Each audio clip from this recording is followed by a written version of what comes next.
Trans media forum आपका स्वागत करता है। दिल्ली के मुख्यमंत्री अरविंद केजरीवाल पिछले 50 दिन से दिल्ली के तिहाड़ जेल में बंद है। वो अब बाहर आ गए। उनको कल शाम 10 मई को सुप्रीम कोर्ट ने सशर्त जमानत दे दी है। 1 जून को उनको खुद को सरेंडर करना है दिल्ली पुलिस के सामने।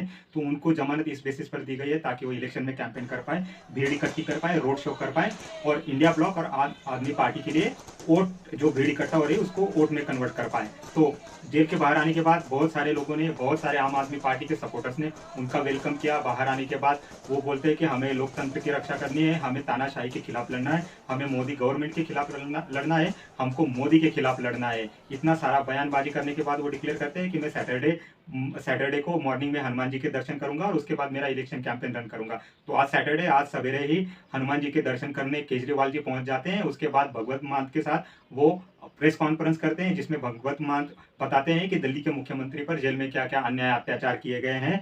उसके बाद आगे वाला शेड्यूल डिक्लेयर करते हैं। 25 मई को दिल्ली के 7 लोकसभा सीटों पर इलेक्शंस होने वाले हैं। उसमें से 4 पर आम आदमी पार्टी लड़ रही है और पंजाब में 1 जून को इलेक्शंस होने वाले हैं। तो पंजाब और दिल्ली के इलेक्शन कैंपेन की जिम्मेदारी और उत्तर भारत के जहां जहां आम आदमी पार्टी के पकड़े उतने एरियाज की जिम्मेदारी अरविंद केजरीवाल पर दी गई है। इंडिया अलायंस और आम आदमी पार्टी की बहुत ज्यादा एक्सपेक्टेशन अरविंद केजरीवाल से। अब देखने की दिलचस्प बात यह होगी कि अरविंद केजरीवाल जितने भी इलेक्शन कैंपेन या रोड शो करते हैं उसको कितना वोट में कन्वर्ट कर पाते हैं, कितनी सीटें आम आदमी पार्टी के लिए और कितनी सीटें वो इंडिया ब्लॉक के लिए 2024 के जो 4 जून को इलेक्शंस के रिजल्ट डिक्लेयर होने वाले हैं उसमें ला पाते हैं।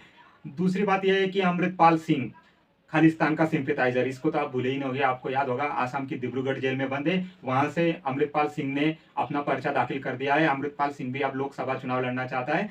पंजाब के खंडूर साहिब लोकसभा सीट से इन्होंने पर्चा दाखिल किया है। खंडूर साहिब लोकसभा सीट जो है शायद वहां से अमृतपाल सिंह जीत भी जा सकता है क्योंकि ये बहुत ही सेफ सीट मानी जाती है खालिस्तानी सपोर्टर्स के लिए। खंडूर साहिब लोकसभा सीट में खालिस्तानी एलिमेंट्स जो है, खालिस्तानी सपोर्टर्स जो हैं बहुत ही एक्टिव हैं। इसकी वजह से शायद अमृतपाल सिंह जो है खंडूर साहिब लोकसभा सीट से चुनकर दिल्ली के लोकसभा में भी पहुंच सकते हैं। लेकिन जैसा आप लोगों को सब पता है कि अमृतपाल सिंह जो है करंटली एनए से लगा हुआ है। तो निर्वाचन आयोग, चुनाव आयोग इनको परमिशन देता है या नहीं इलेक्शन लड़ने की, ये तो एक न्यायिक विषय रहेगा। ये तो एक कोर्ट का डिसीजन लिया जाएगा कि इसको इलेक्शन लड़ने के लिए ग्रीन सिग्नल देना है या इसका जो फॉर्म भरा हुआ है इलेक्शन के लिए इसको खारिज कर देना है।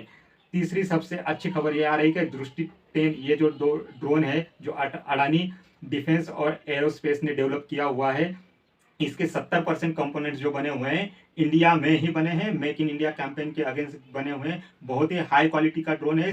बहुत ही पिन पॉइंट एक्यूरेट के साथ ये टारगेट को हिट करता है। इस ड्रोन का सेकंड जो बैच है वो इंडिया को दे दिया गया है। इससे पहले फर्स्ट ड्रोन जो मिला था जनवरी 2024 में इंडियन आर्म फोर्सेस को हैंडओवर किया गया था। अब ये सेकंड ड्रोन जो है इंडियन आर्म फोर्सेस को दिया गया है। ये भटिंडा में स्टेशन रहेगा। भटिंडे से ही ये अपना ऑपरेशन रिक्वायरमेंट चालू करेगा और पाकिस्तान के बॉर्डर पर ये इंटेलिजेंस गैदरिंग करेगा, उसके अलावा सर्विलेंस करेगा, ऑन टाइम रियल फोटो देगा और वीडियो कैपेबल होने की वजह से ये वीडियो भी शो करेगा। तो ग्राउंड पर जितने क्रू मेंबर्स बैठे, 2 क्रू मेंबर्स इसको ऑपरेट करेंगे। लैपटॉप से ऑपरेट हो सकता है ये ड्रोन या फिर टैब से भी ऑपरेट हो सकता है। ग्राउंड पर जितने क्रू मेंबर्स बैठे वो रियल टाइम पर डिसाइड कर सकते हैं कि टारगेट जो दिया गया है उसको रियल टाइम बेसिस पर एलिमिनेट करना है या खाली सर्विलांस रेकी करके फोटोज वगैरह लेके ड्रोन को रिटर्न वापस भटिंडा स्टेशन पर रिटर्न लेके आना हुआ है। अब इसकी कैपेबिलिटीज जान लेते हैं। ये दृष्टि 10 जो ड्रोन है वो इजरायली कंपनी हेमरस 900 का ही एक वर्जन है। इसके 70% जो पार्ट्स है वो इंडिया में ही डेवलप किए गए हैं।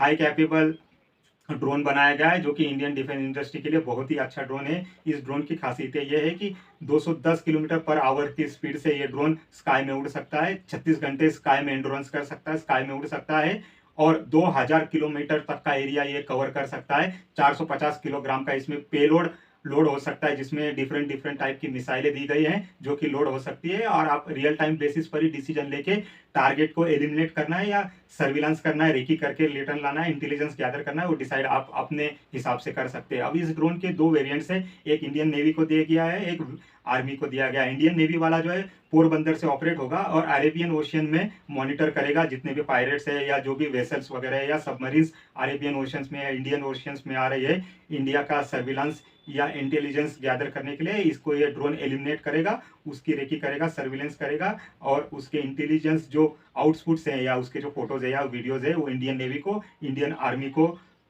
दिए जाएंगे ताकि फर्दर डिसाइड किया जा सके कि इस ऑब्जेक्ट को कैसे एलिमिनेट किया जाए या इस ऑब्जेक्ट को कैसे हैंडल किया जाए।